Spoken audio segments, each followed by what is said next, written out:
Hello, and welcome to today's virtual Commonwealth Club program.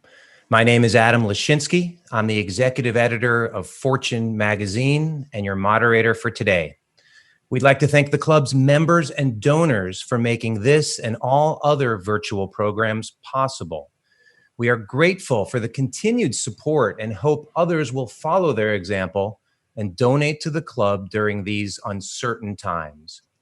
Today, I am joined by Peter Strzok, a former FBI agent of 22 years and the author of the new book, Compromised: Counterintelligence and the Threat of Donald J. Trump.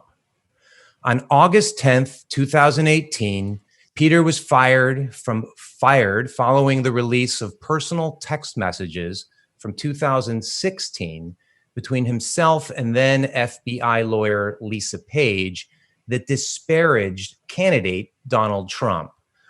But his story is anything but simple. He led the FBI's investigation into both Hillary Clinton's private email server and Russia's interference in the 2016 election, drawing the anger of President Trump's most vocal supporters in Washington, across the country, as well as the president himself. In his book, Peter draws on lessons from his extensive career in law enforcement, from his role in the Russian illegals case that inspired the TV show The Americans, to his service as lead FBI agent on the Mueller investigation, to make the case of foreign interference at the highest levels of our government. And he grapples with a question that he thinks should concern every U.S. citizen. When a president appears to favor personal and Russian interests over those of our nation, has he become a national security threat? We'll be discussing a lot in the next hour, so just a reminder, if you would like to ask a question, please submit it in the chat box. I'll see that, and I'll ask the question for you. So as we get going, Pete, as you told me that most people other than your parents call you, it's a real pleasure to meet you. And let me say what has become a tradition for people who have not served their country when they first meet someone who has. Thank you for your service. Not only did you serve the FBI, but you're also a veteran of the United States Army. Oh, thank you. I appreciate that. And thanks to the club for hosting this discussion. And Adam, it's great to be here with you. Great. As I was reading your book, which I agree with something that Chuck Todd said on Meet the Press this weekend. It's very readable.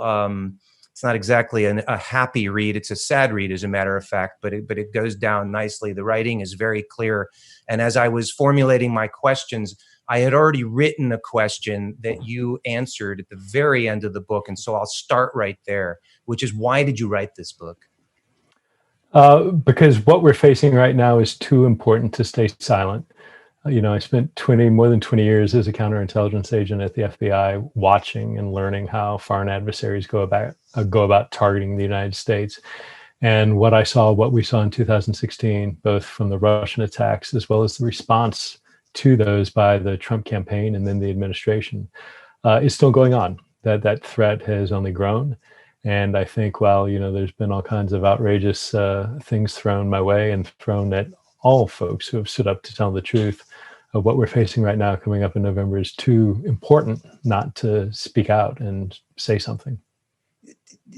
I take your reasoning at face value, but if it were me, I would say I also wrote the book to set the record straight so that the record clearly shows my perspective. That must have been a motivation as well for you. Sure, of course it is. That's a great point. I mean, I very much wanted to create something that was a historical record of what occurred. There was something that was based on precise dates and events, and particularly as we've gotten into an era of, sort of a post-truth environment where, partisans are slinging outrageous retellings of things that never happened. I wanted to have a kind of a reference work, a piece where people could go to see exactly what we did, precisely why we did it, and what we were thinking, and to have that out there for all to see and understand, again, what we were doing, particularly in 2016 forward, but what we're facing today as well. And I enjoyed that aspect of your book. I also read Andrew McCabe's book, and some of the parts of both your books that I enjoyed the most were when you discuss your craft of being FBI agents, especially when you were younger. When the two of you were younger, you can see these sort of emotional energy as opposed to the weight of the topics later in your story. I want to start with the key word in your subtitle, because I gathered from your book that it's an important semantic point for you, for people to understand what is meant by counterintelligence.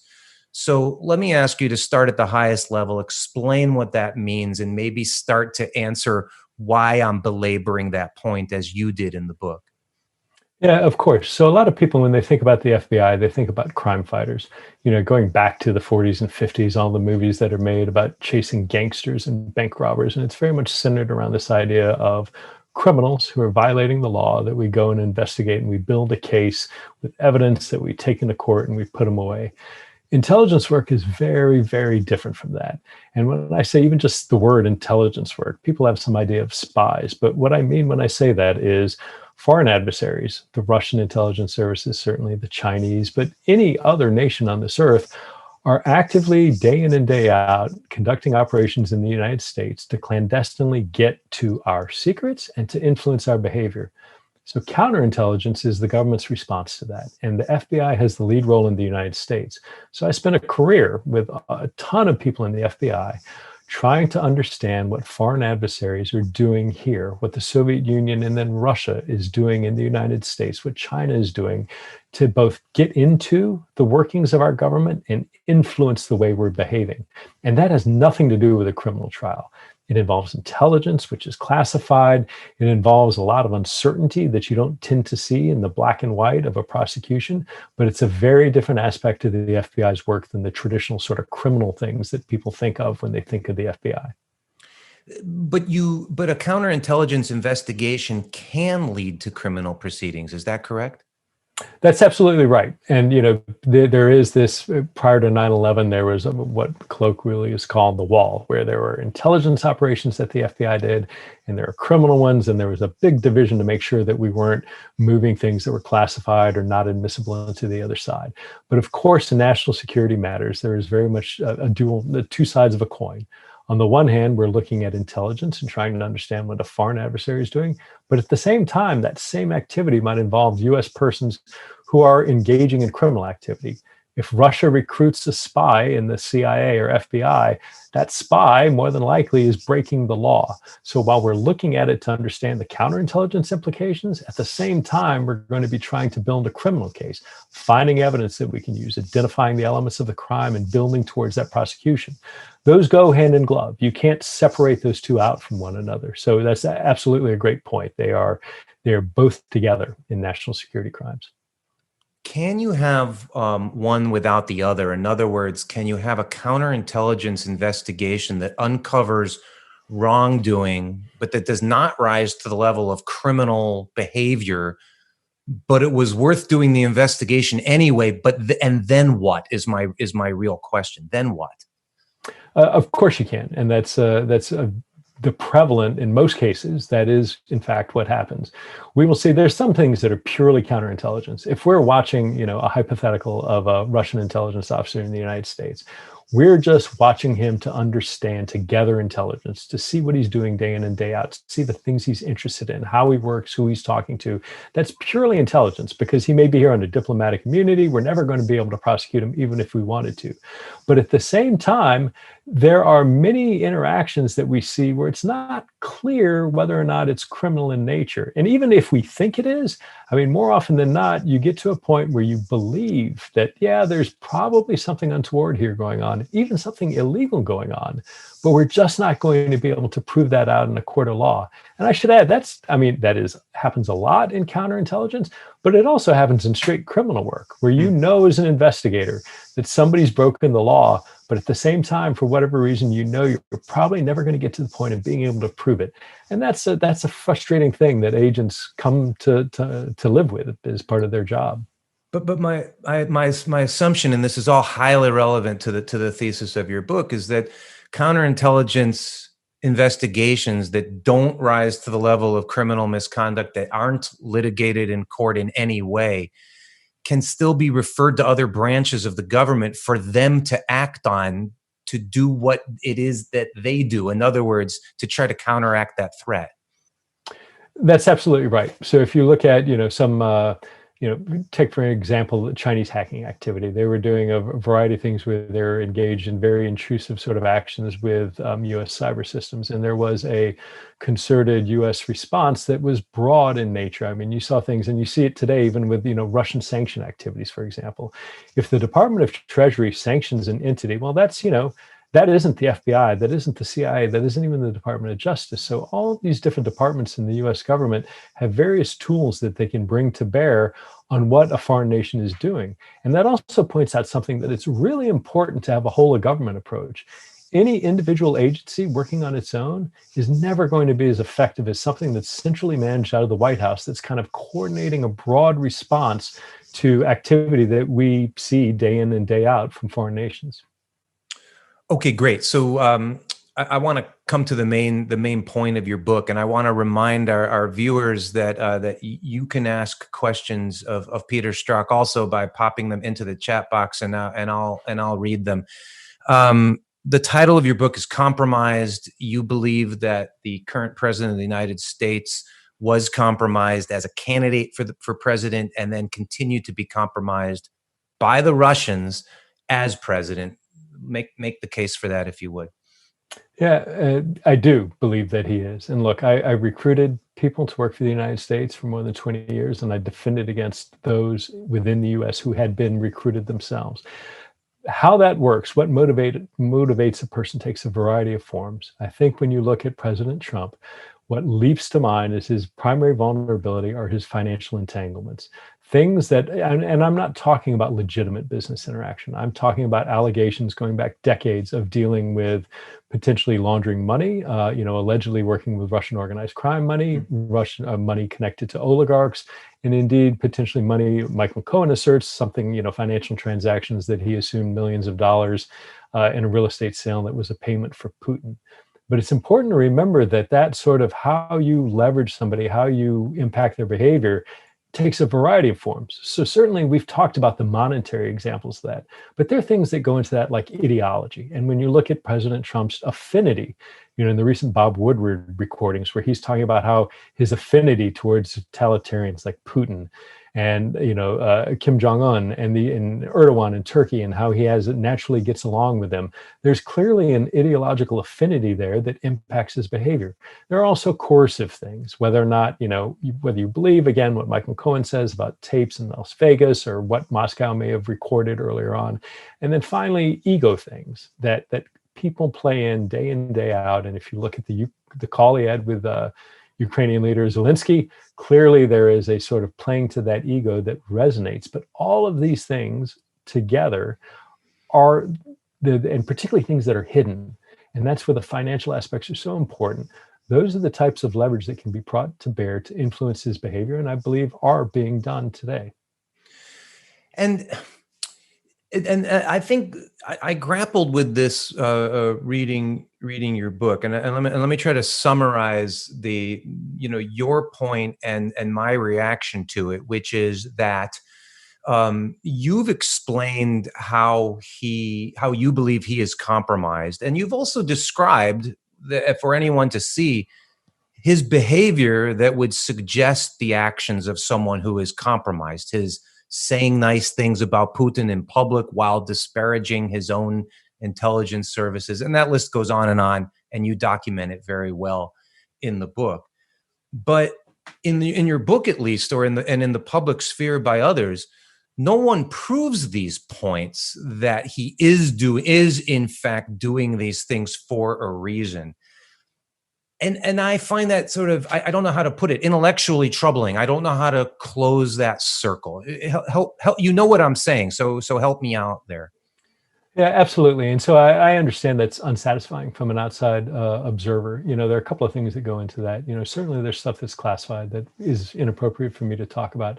Nevertheless, things have come out. The Mueller report talks about, and the example I use is when Trump on the campaign trail in 2016 talks about to the assembled masses at a campaign stop that he has no financial involvement of any sort with Russia, and expands on that quite a bit, and makes it very unequivocal that there is no relationship. At the very same moment, Michael Cohen's in and working with Russians trying to set up a Trump Tower Moscow, that they want to give the entire top floor to Putin. Well, the minute Trump says that, he's not telling the truth. And Vladimir Putin knows he's not telling the truth. And presumably, having that truth come out, Trump knows full well that that would damage him. And Vladimir Putin knows if he were to make some announcement that, oh, hey, in fact, I'm busy negotiating for Trump Tower and what he just said was a lie, that would hurt Trump on the campaign trail. So there are things that are now in the public domain that are clear indicators on the one side that that potential is there. And then what you have to do is, and I understand because there isn't an interview of Putin on the record saying, yes, in fact, I had this leverage and I told him he needed to do this or else I would make it public. But that's not the way this coercive leverage works. The best sort of relationship between somebody and the person they're trying to influence is they never have to tell them to do anything because that knowledge is implicitly known. And I think when you look, and yeah, there's that gap, but then you also have to line up all these inexplicable things. And you talk about some of them, but the list is huge. And not only is it large, but they're things that absolutely have no positive benefit to US national security. So things like the GRU Russian bounties on the heads of American soldiers in Afghanistan. When you look at his refusal to make any statement about the attempted assassination of Navalny, a domestic political opponent of Putin. When you look at the silence of the Belarusian protesters who are yearning for democracy. When you look at questioning our commitment to NATO. When you look at moving troops out of Germany, the things he said about Montenegro and not being sure about because they're very aggressive people and whether they'd come to their defense. There's no good US foreign policy reason to take those positions. But there's every advantage for the Russian and the Russian perspective and their geopolitical interests to do it. So there is this inferential leap, but the only explanation for some of those, you have to ask why. You also have to ask who's putting those ideas in his head. But when you look at all this unexplainable behavior, when you look at all these vulnerabilities which clearly exist, there is no other conclusion that you can make. Well, I take your argument, but I'll give you one. This is a man who violates the norms of decency pretty much every day that he wakes up and gets dressed in the morning. And so some of the things you described violate the norms of decency, disparaging our allies, disparaging Americans, for God's sakes. I don't think you and I are about the same age. I don't think we've seen an American president do that ever. And so all I'm saying is in terms of playing devil's advocate, he violates norms all the time. So what's so special about the norms that you're describing he's violating in comparison? The difference is the motivation behind it. Look, I mean, he can be doing any number of things, fighting release of financial records because he has personal criminal exposure. All these things are part of the internal dynamic of the US body politic. What makes this different is that you have an outside power, a hostile foreign nation that is bringing to bear their leverage into this decision-making process. So it's one thing if Trump wants to say something that's crude, or he's fighting the exposure of some sort of criminal activity, or he's doing anything that's kind of shattering this normative behavior that we've come to expect. But what's different, and certainly from a counterintelligence perspective, is the outsized power and leverage that a foreign power has into his behavior. And that's something we just haven't seen at any time in our modern presidential history. Okay, great. So let's do a thought experiment. Let's pretend we're not talking about the president of the United States. Let's pretend we're not talking about a narrative where your investigation and the investigation of other people was interrupted, harassed, stopped, stymied in all sorts of ways that you describe in the book. But let's pretend we're talking instead about Citizen X. What would have been the remedy had everything you just described been carried out to its conclusion, but not involving the president of the United States? Well, I think there's no Citizen X who could wield the power of the executive to stop something from happening. And I think another point I'd make is like, look, we struggled with this idea of, who is the FBI to go investigating the president? I mean, from a very high level perspective, from a constitutional perspective, the FBI is part of the executive branch. Can it investigate the chief of that branch? The president, as the elected head of our nation, sets foreign policy. He sets the agenda and the goals. And, clearly it should be the case that no man, including the president, is immune from, sanction for breaking the law. But how do you do that in a way that is, consistent with our system of governance, where the American public has confidence and belief that what the FBI is doing was appropriately sanctioned and justified, and it wasn't just, in the dark shadow of J. Edgar Hoover running out and doing things. So I think the average case of somebody who we might be looking at in the same set of circumstances wouldn't have this kind of very heavy, weighty overlay of, sort of mandate of authority and appropriateness of authority that we found when we started looking at the president. But I just want to understand in terms of justice, if you had uncovered a citizen doing these things, would you have made an attempt to prove that they were in fact doing the bidding of this foreign power and then prosecuted them? Absolutely. We would have pursued an investigation to understand it. And if the facts merited prosecution, if we could demonstrate that a crime had been violated and can make that case, then we would have gone to DOJ. Of course, DOJ, not the FBI, makes the decision of whether or not to prosecute somebody. But in those same cases, with an average citizen, had we found indications that they had broken the law, that's absolutely something that would go to DOJ. And in fact, that is what Director Mueller did. That is what the Special Counsel's Office did. Setting aside Trump, if you look at Paul Manafort, Rick Gates, Mike Flynn, George Papadopoulos, Roger Stone, the list goes on and on and on. That's what that was. And so the difference then becomes, what makes the president different? And is that good, bad, right, wrong?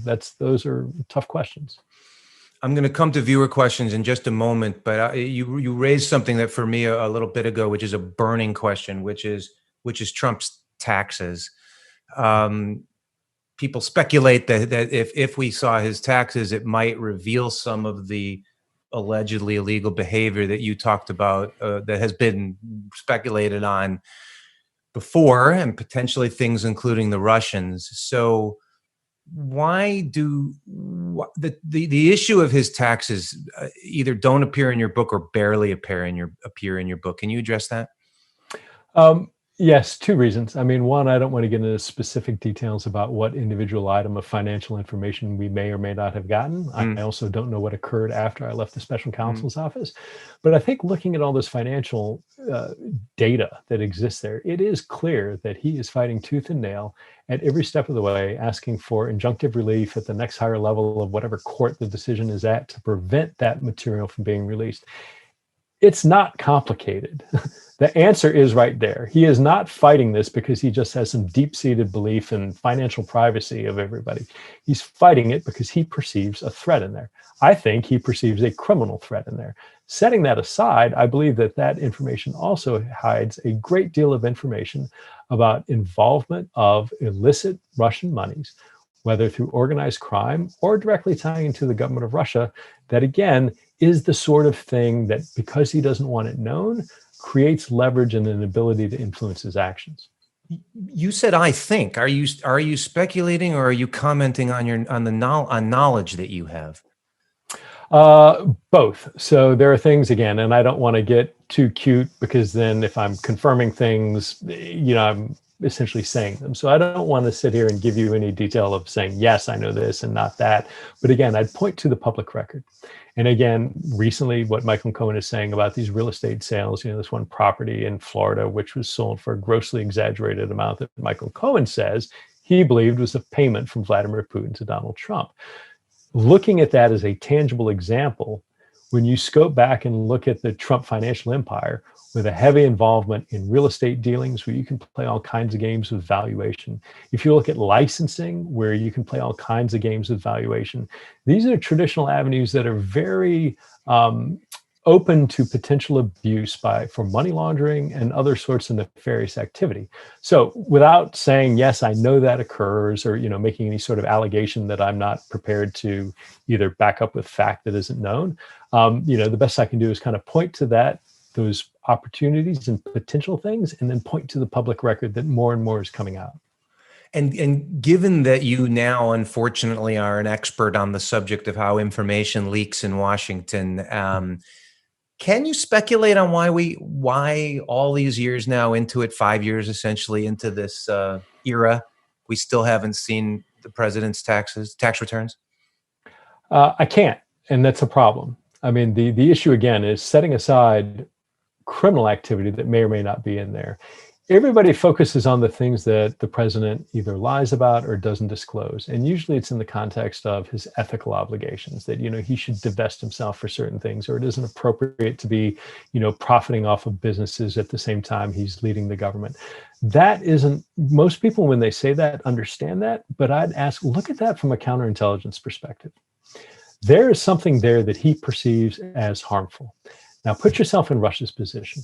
If I can use my intelligence service to intercept your phone calls, to intercept your emails, to sneak in and get those financial records, to recruit people around you or place people in your orbit, if I can use all those tools of intelligence and statecraft, I'm going to be able to get to that information in a way that the media can't, in a way that, the New York Attorney General can't.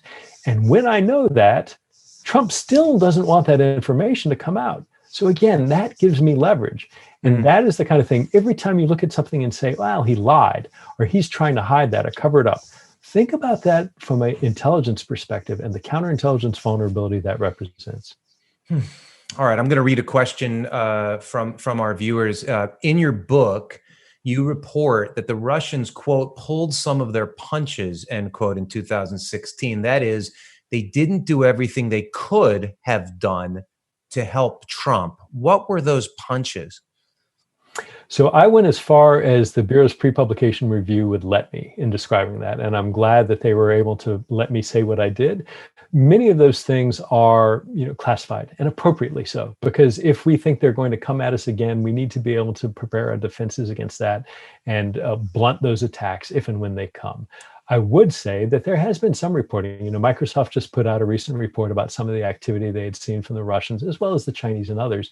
But they talk about some of the detail about how Russia has started, changing the ways in which they're attacking data systems, going to brute force attacks rather than spear phishing. Now, clearly, that is a type of activity that isn't designed to be hidden.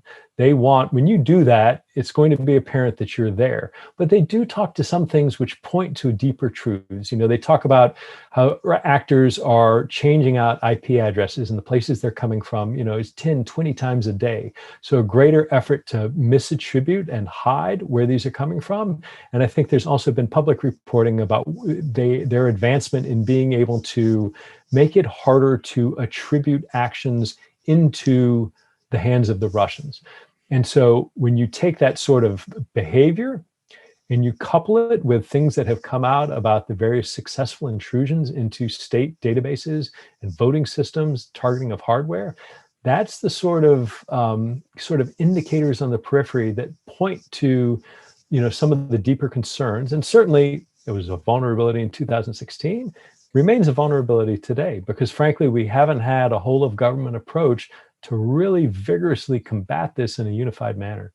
And you mentioned something, and would you just speak briefly to you describe in the book your very bitter departure from the FBI, and you describe it in some detail. Are you surprised that your book passed muster with the pre-publication review by the FBI? No, because I took a lot of pain. I mean, I spent my career, a large chunk of it, investigating media leaks and people who, inadvertently disclosed classified information. So I knew where that line was, and I took a lot of effort to make sure what I was saying was backed up with what was already in the public domain. I was frustrated. I mean, look, they have by regulation 30 days, business days to do it. I submitted my book in December of last year, and it took about 5 or 6 months to get cleared out. So that was very frustrating. I wish I was talking to you in May. And not in September, but it is what it is. But that I wasn't surprised that it cleared. Interesting. Now I'm going to read another question, and I'll ask you to define a term that's mentioned in the question. The SSCI report mentions that a former FBI director was working for a Russian company in 2016. What are your thoughts on former high-level intel officials working for foreign actors? And what is that? Sure. What is the SSCI report? Yeah, so that's the Senate Select Committee on Intelligence. There's an intelligence committee in the Senate and in the House. SSCI, which is commonly abbreviated into SISI, just sort of a pronunciation, released a 1,000-page report. And what's interesting was, this was a committee led by Republicans. Yeah. And Yeah. every one of those Republicans signed on to the conclusions of this 1,000-page report, which just presents a damning counterintelligence perspective. But there's absolutely, from time immemorial, that foreign intelligence services and foreign governments try and leverage, particularly former government officials, to work with them because they know that they have entree into still existing government, people in government. They understand how government work, and they're going to try and use that to advance their own agendas. What I get really concerned about is, take somebody like Rudy Giuliani. Well, he's been running around in Ukraine in particular, trying to track down information about Joe Biden. As it turns out, just last week, the Treasury sanctioned somebody by the name of Derkach, saying he was an active Russian agent. I mean, he's Ukrainian, but he was an active Russian agent for over 10 years. 10 years. And this is the Trump administration's Department of the Treasury saying that in writing in a public setting. And that's the same person that Rudy Giuliani is making TV shows and getting information from, trying to build, what I believe is a complete propaganda disinformation campaign to try and tar Biden. And yet America's mayor, from 9/11, standing there at ground zero as a symbol of strength, who's suddenly been turned into this tool of Russian disinformation in a way that I hope he doesn't understand. And if he does understand it, I hope he's backing away from these sort of connections. But that's always a concern. And that's always something that any foreign government, certainly hostile foreign governments, are going to try and exploit. But by the way, you discussed very briefly in the book your political leanings or your political background, including your family's political background, such as it is, and it's once upon a time that would have been considered a sort of normal American experience. Just tell our viewers what I'm talking about. Sure. So, it's interesting. I was born, into a Republican family. My father he was born on a dairy farm in central Wisconsin, joined the army to, get out of the dairy farm in Wisconsin. My mother was born on a tobacco farm right in the North Carolina, South Carolina border. And again, went into teaching overseas at military schools to get away and get, out and abroad. And, they met and ended up traveling the world for their lives. But that sort of, what's interesting to me is that sort of the image of me that has been portrayed by a lot of the kind of partisan and hyperinflated Murdoch empire and others is one of, some, silver spoon fed, grew up in the Hamptons bastion of liberalism. And the reality is it's something very opposite. It was a, conservative upbringing, a law and order upbringing. I went into the military, followed my father, who was a career military army officer. And this idea of, national security, of a strong national defense, of, the values and ideals of America were, for most of my life, something that was very strongly associated with the Republican Party. And I'm not saying Democrats, there weren't Democrats who did exactly the same thing. But when you think of that sort of belief, that's very much, until very recently, it seems, something that was very much a Republican value. Yeah. I'm going to read another question, Pete. It's what is the FBI doing to confront the rising tide of white supremacist violence in America? Is this something that worries you as a former agent? It worries me a great deal. And when I started in the Bureau, I actually started as an analyst and I was working domestic terrorism. And even this was 1996. And we had come on, they had ramped up the Bureau's efforts after the Oklahoma City bombing, where Tim McVeigh and others had blown up the federal building, the Murrah building in Oklahoma City. There has always been this tension of the expression of the First Amendment protected speech with violent actors, particularly white supremacists, and how the balance of what the Bureau should do and how intrusive they should be in investigating, as opposed to protecting all those things enshrined in our First Amendment. I'm really concerned about the way that time after time, particularly when you look at these mass casualty shootings, the number and prevalence of people who have some link to white nationalism or white supremacist type ideologies. I know it concerns the FBI. I know they're looking at that. It concerns me as well that sometimes when I see the political levels of the Department of Justice advancing Antifa and other elements ahead of some of these other demonstrable historical motivations. But I know that the FBI is taking a hard investigative look at trying to understand that and getting ahead of the threat. But it worries me a lot. Uh, a viewer asks the following question, and I think in an admirably polite way. It's an important question and an important topic. Can you explain why your texts, meaning your text messages, should not have people questioning your partisanship? And this viewer is referring to your now famous texts that basically said you didn't think much of candidate Trump.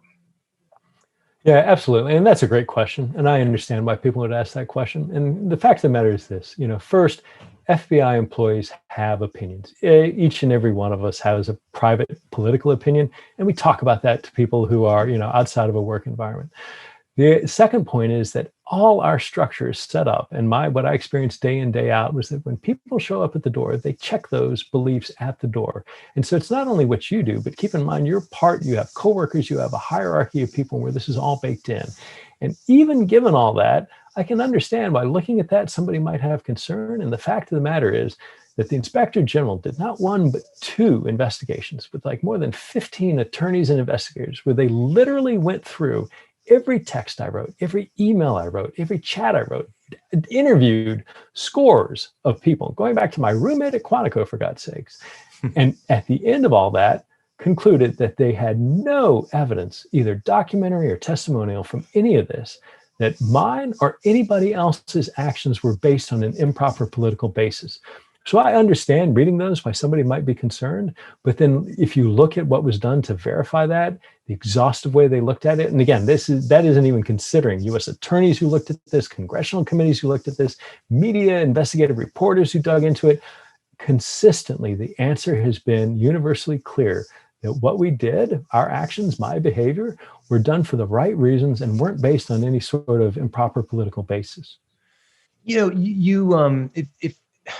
If I could push you a little bit, you've been accused of being biased against Donald Trump. And when you answer that, you say your response is, "I have personal beliefs, of course, like everyone else. I check them at the door."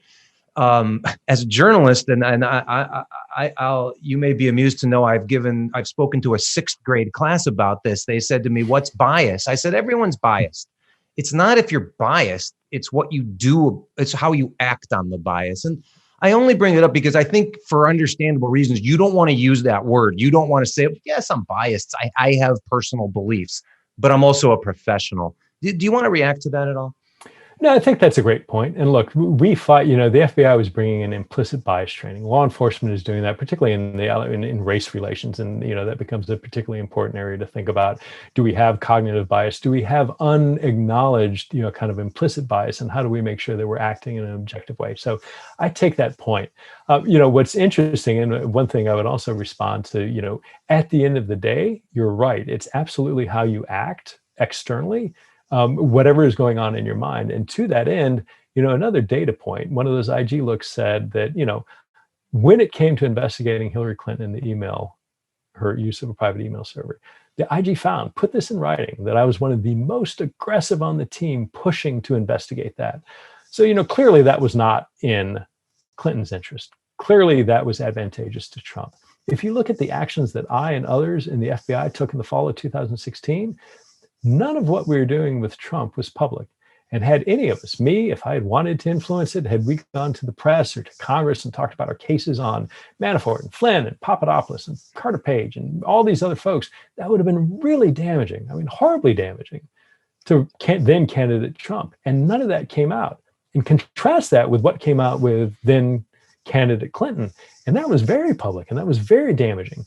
So to all these folks who say, well, there's the plot against Trump, or you were trying to work against him, the reality, the historical record, is that we did everything, truly everything we were doing in that time frame served to help Trump and to hurt Clinton. And that's a dispositive test. I mean, there is no other way to walk away from that set of facts and come away with any other conclusion.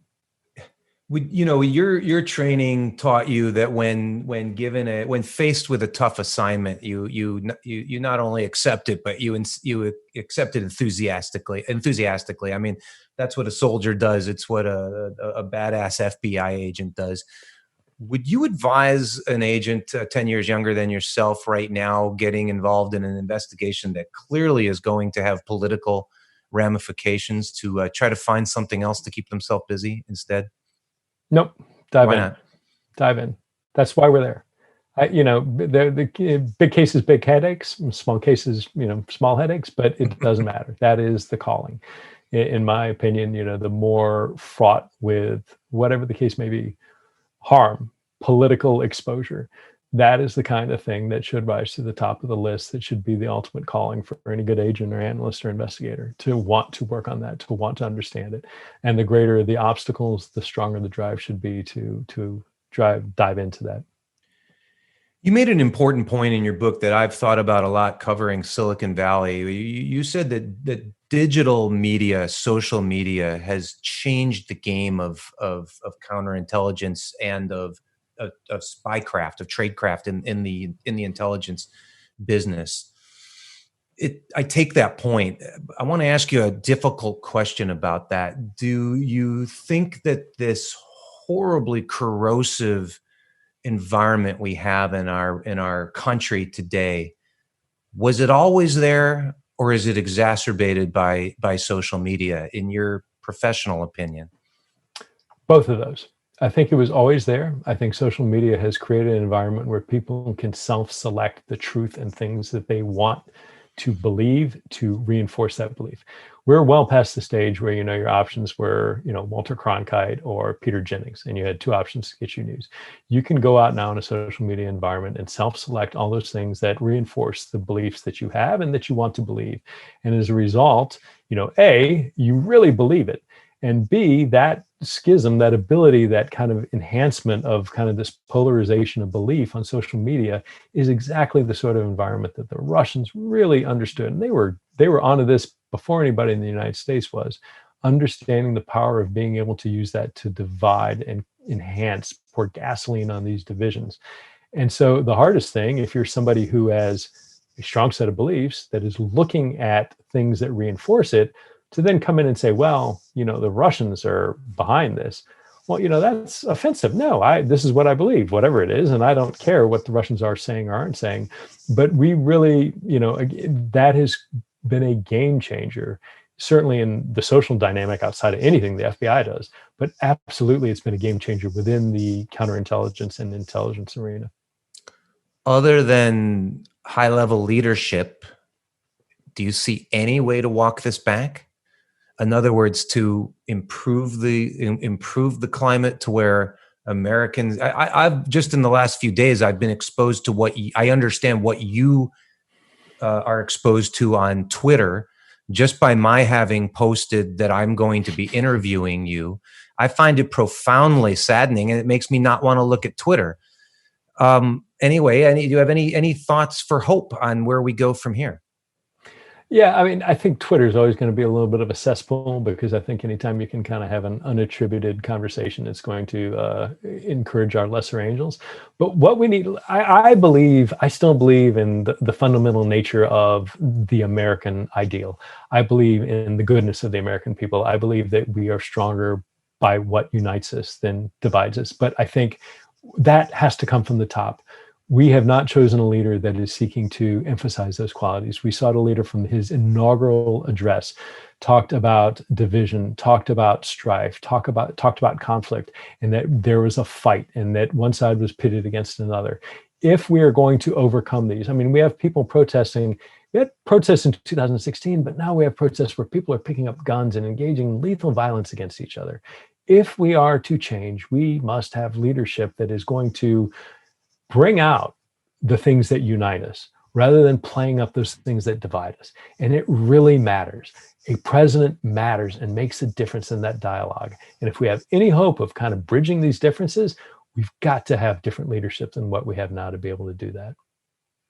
A viewer writes, the Durham investigation, what do you see as the purpose of this investigation Who is being investigated, and do you see yourself as a target? And please tell everyone what the Durham investigation is. Sure. So as I understand it, the Durham investigation was something, broadly an investigation of the investigators. It was something that the Attorney General selected John Durham, who's a U.S. attorney out of Connecticut, to take a look at the genesis and the origins of the Crossfire Hurricane investigation, which was the initial case we had into the Russian offer of assistance to the Trump campaign. And I just want to interrupt. I just want to interrupt you to tell everybody listening that you named that you gave that investigation its code name, and that it came out of a Rolling Stones song, which was very amusing. Anyway, I'm sorry to interrupt you. Go ahead. It did, out of a great, and it was more prescient than I could ever have imagined.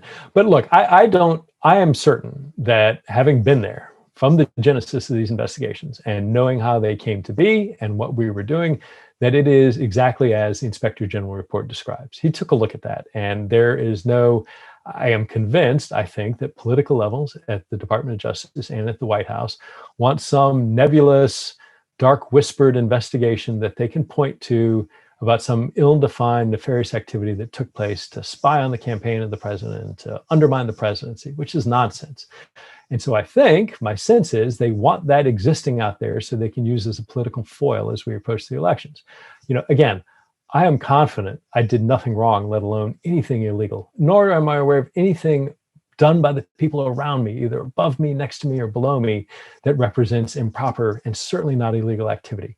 So I haven't been interviewed. I don't know what their scope is, but there are things that have occurred, and particularly, the fact that John Durham's primary deputy, a career prosecutor, quit the team last week.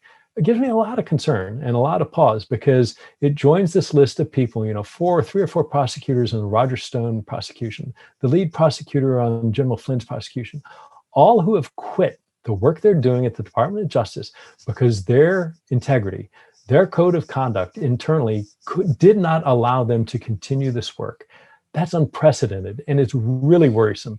And for somebody who's inside the government, to see that it's unprecedented, it's hard for me to convey the severity and alarm that I feel when I see that sort of mass resignation of good people of conscience simply walking away and saying, I can't be part of this anymore. What is your take on the status of the FBI and the rest of the intelligence community? And I'm asking you, what is the morale of the people, and what's the prognosis, if you will? There's no question this is a challenging time. I mean, I have said before, and I will say again, that the women and men of the FBI that I worked with, that I know now, they are fiercely independent, they are fearless, and they're going to do their job and uphold the oath they took to the Constitution. Having said that, there's no way that any FBI investigator can hear the statements coming out of the Attorney General and not have that have a chilling impact on the work that they're doing day in and day out. And it's not just the Department of Justice.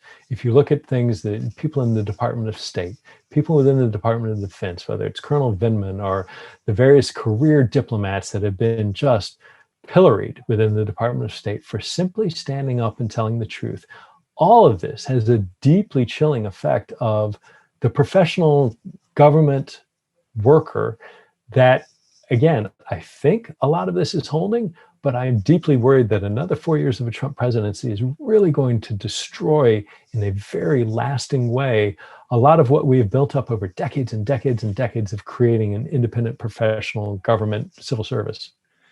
Pete, let me play devil's advocate with you on that. There's as you know, a large percentage of the electorate supports the president passionately, and so they hear you say that, and they're going to say, you know what?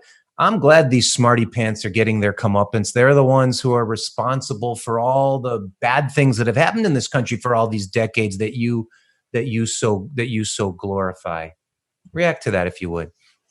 I think that's a response that is getting fed by certain partisan elements in the media and in politics. Look, every single person, wherever they are in the United States, they get their mail delivered by a U.S. Postal Service employee. If they go to their local national park, that is being worked and cleaned and maintained by a U.S. Park Service employee. If they go to their local military base, there are career, both DOD uniformed soldiers as well as civilians who are there making sure that the national defense is maintained.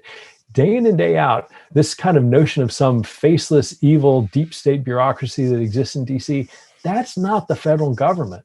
The federal government exists throughout our nation and does all these core services. When you show up at the VA hospital to get treatment, that's being done by a government servant. So all these people are sitting here to serve the American public. And not only that, they're doing that in a way that's selfless and professional. And all of these folks, every government employee that I came across was really dedicated. I mean, it sounds corny, but the service to the nation was a strong motivating, a noble motivator. And I'm disappointed that people would so readily buy into some of this really opportunistic, kind of partisan spin on what government is, because it's simply not true. Thanks for that. Here's another question from a viewer. What can we as normal citizens do in the next few weeks to help ensure a free and fair election? Vote. I mean, I think some of it is educate yourself about what's going on. But the biggest thing you can do, and don't talk to your friends that are going to vote like you because you've tuned in and you care enough you're already registered, you're listening to me to talk right now. Go and find ways to get people who would not ordinarily vote, to get them registered, make sure they're registered well. And I don't care. Vote for a Republican, vote for a Democrat. I don't care who you're doing, but get out there and exercise that right to select our government. Look at how you can help in polling places. Traditionally, our poll workers tend to be seniors. They tend to be at higher risk of exposure to COVID and other, illnesses. Particularly going into this November, there is a need for poll workers. Get engaged in your community. And again, I don't care where you fall. Get out there and make sure, because it is not I've never said this before. And many people say, oh, this is the most important election of our lifetime. I've never said this in my 50 years. This election is more important than any that I can think of in my life, and that the projected issues and ramification of that. So just get involved with your community, get outside the circle of people that you ordinarily interact with, and get folks to the polls.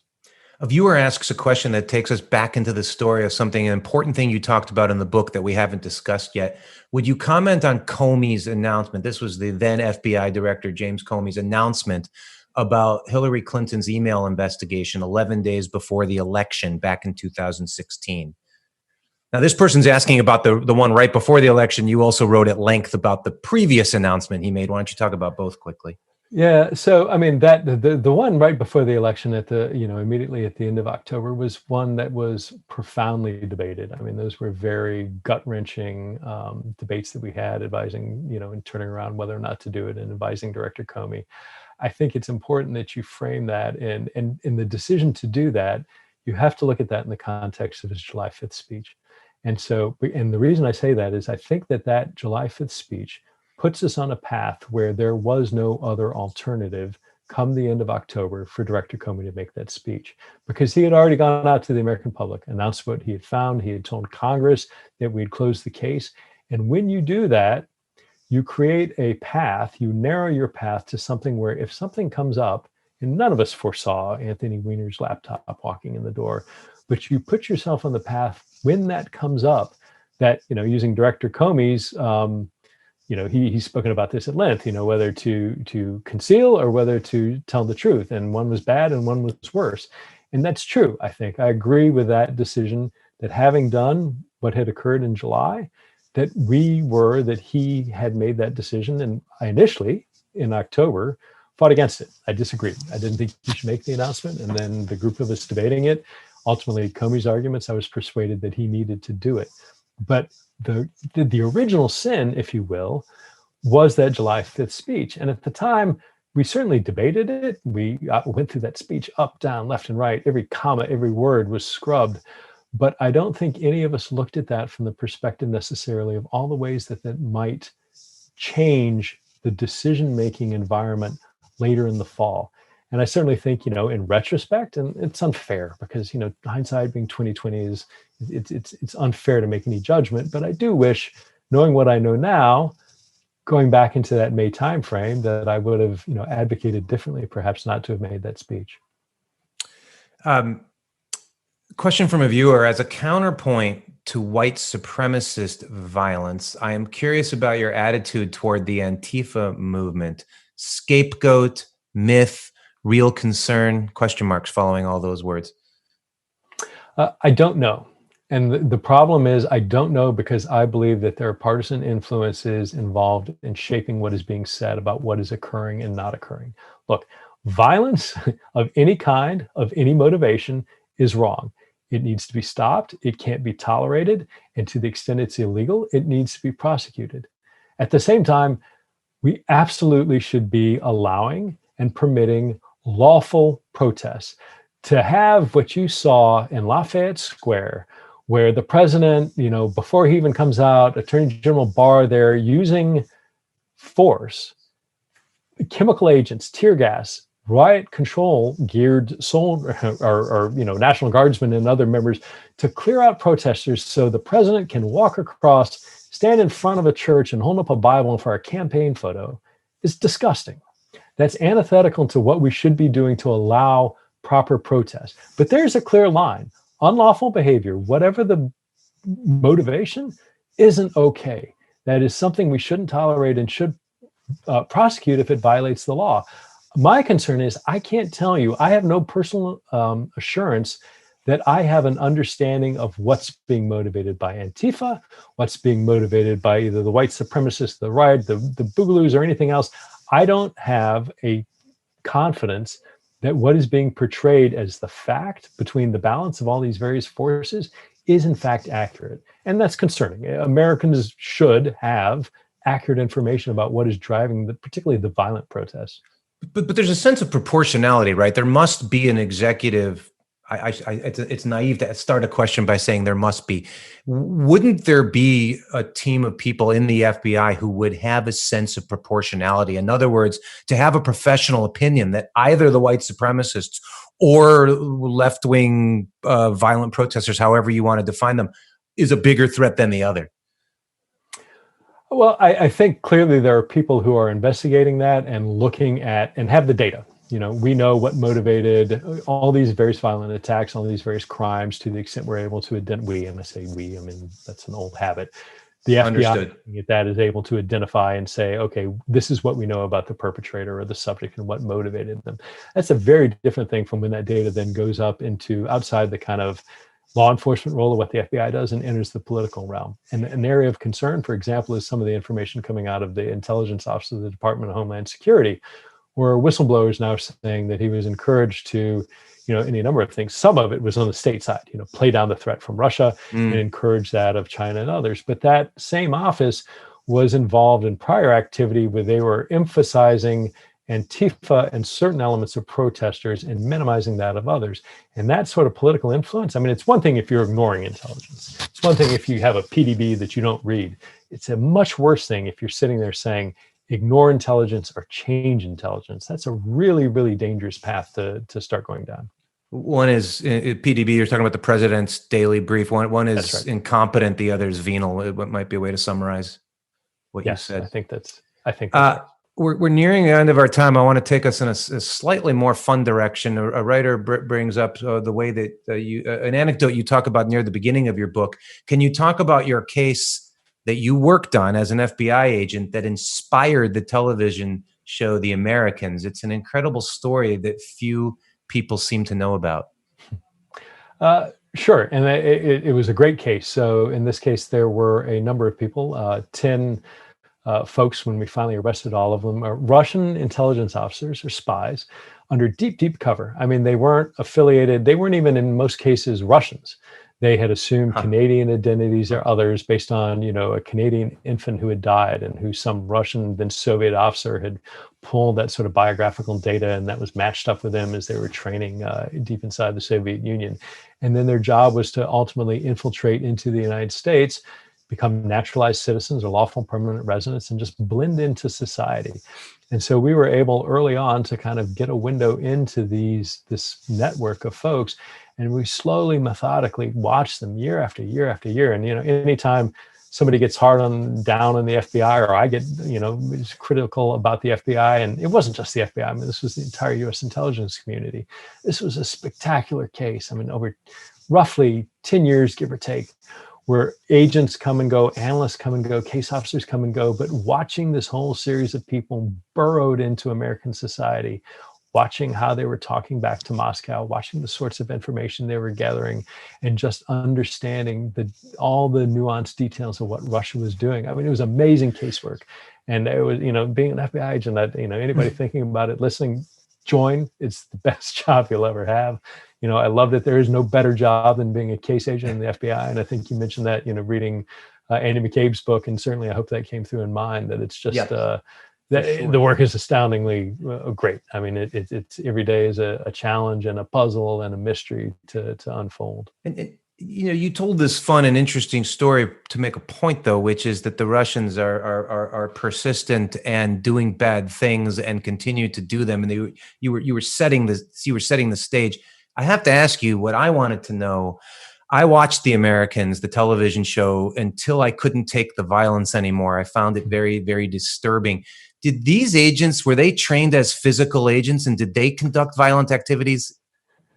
No, so there's some Hollywood license going on That's there. what I I mean, figured. it wasn't like, hey, each week you get your mission. I mean, their job was to be as dull and boring as possible. They wanted to look like the boring neighbor that you had no idea that they were doing anything other than the other 7 people down the street, in whatever form or fashion. So there was not this sort of, your mission this week is to do X, and you're, going to assassinate somebody or, fight off something. It was not that at all. By intent, their design was to be hidden and to stay hidden, and just to kind of gather information and pass that back to Moscow. Again, as you indicate, a very long game. Somebody who might be a student in grad school at Harvard, who is going to get promoted up through the State Department, one day be an ambassador, that sort of targeting over the long haul. That's a long game that the Russians do well. The Chinese do it better than anybody, but that it's a perfect example of kind of the long game that counterintelligence represents. When you say that the Russians do it well and that the Chinese do it better than anybody, would it be safe to assume do you assume that both countries have sleeper agents in the United States right now of that ilk? So I don't know, but I think that's a very fair assessment. I would assume so. Pete, what are you other than having spent a lot of time writing a book and now out promoting it? What do you plan to do in the next phase of your career? What are your plans? So I'm teaching at Georgetown this fall at the School of Foreign Service. It's something I've always wanted to do, and I'm, just kicked off teaching, and I'm really enjoying that. It's challenging and it's giving back in a way, and sharing that experience in a way that I've always looked forward to doing. I'm not done with public service, whether that's inside the government or outside the government. I've always been drawn to that sort of service. And so, for better or worse, there's a lot of work to be done. And hopefully we're going to be doing that. And we're going to be doing it regardless of what happens in November. The question is what that looks like. And, how best to, get engaged in that process is something I really look forward to, finding that right meaningful work and diving in. Well, having spent a career inside a large and famous bureaucracy, what it sounds to me like is that you might be interested in running for public office. Is that what you're saying? No, I haven't considered that. I haven't considered that at all. I mean, I will never say never to anything, but that is nothing on that under consideration or that I've thought about. You also got an exposure during this experience that you probably never would have had to the media, to the United States media in particular. So, and we're not talking about RT and whatever the Russian government does with media operations, but our media. You're generally a defender in the free press, et cetera. But talk about your experience. For example, when the media wrote about your personal life. So it's tough. I mean, we are in the age of clickbait. There is a constant need, whether it's the cable news environment, whether it's the online news environment, there's a competition for views because that is what's generating revenue, whether it's revenue for the vehicle online or whether it's the media venue. And, there is and we see an accumulation, the shutting down of local media, the shuttering of local newspapers, and the kind of ever-growing national media that is driven by the desire to get views. That has a perverting impact on the presentation of the news, and certainly to be kind of thrust where my every move is kind of thrown out there. Was disconcerting. I mean, it angers you and it upsets you, and it certainly is nothing I would wish on anybody. But, I don't know that we ever escape that. I am concerned that, to the extent there were lessons in 2016 about the volume of attention that was paid to the emails, to former Secretary of State Clinton's emails and her use of the server, in conjunction to the balance of the coverage that was being given to everything else.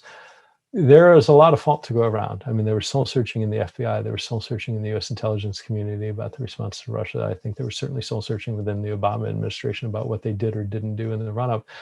There's some in the media, but I don't think they, more than anybody else, have really come to terms with fixing some of the gaps and problems that were exposed. And my worry is, if right now you reset all the players and the facts that occurred in 2016, I'm not so certain that it wouldn't play out in exactly the same way. And so that points to, a lot of reform and soul searching that still needs to take place.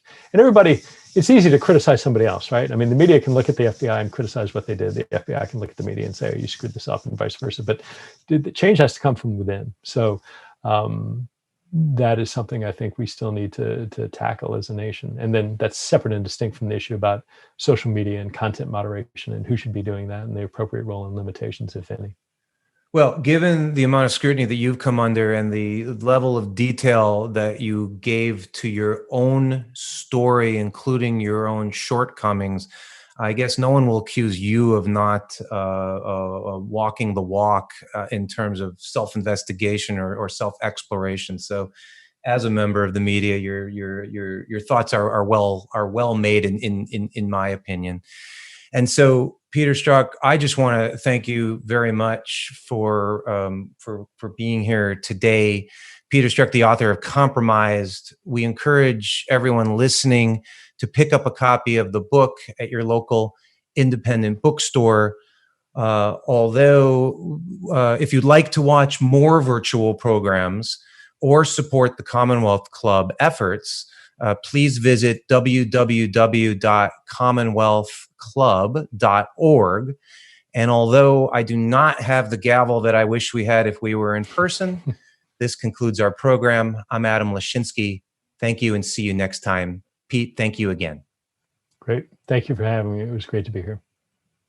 Hi, I'm Dan Ashley, the evening news anchor for ABC 7 News in San Francisco, and I hope you and your loved ones are staying safe, healthy, and comfortable during these very challenging times. I am also a proud board member of the Commonwealth Club, one of our most important Bay Area institutions. The club has been hosting wonderful events with exciting speakers and topics in the Bay Area for over a century. In times of crisis, good information and strong connections in our community are especially important. And during the current COVID-19 crisis, the club has really stepped up. Since March 6th, the club has brought you over 200 live-streamed events with speakers and panelists, including past governors, secretaries of state, university presidents, and noted health experts. Every program includes a live chat, so you and viewers all over the Bay Area and beyond have been able to ask these experts the questions that are on your minds. Every program has been neutral and unbiased in true Commonwealth Club style to get to the bottom of the issues that are so drastically affecting our lives. The club has done all this public service despite being profoundly affected by the crisis. The inability to hold events for the past 2 months has forced the club to cut its budget and staffing by 50%. The remaining staff are working from home to bring the community these valuable and informative live-streamed programs. The club needs your support to continue its shelter-at-home programming. Please make a tax-deductible donation to the club now by texting the word DONATE to 329-4231. That is, donate to 329-4231, or visit the Commonwealth Club website, commonwealthclub.org.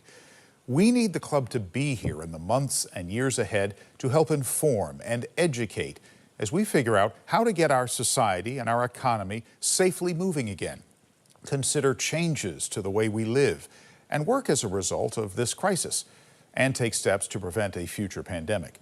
Once again, please support the Commonwealth Club now by texting the word DONATE to 329-4231. That is, donate to 329-4231, or visit the website commonwealthclub.org. I want to personally thank you for supporting one of our community's truly great organizations. I'll see you on ABC 7 News and at the Commonwealth Club. Stay safe.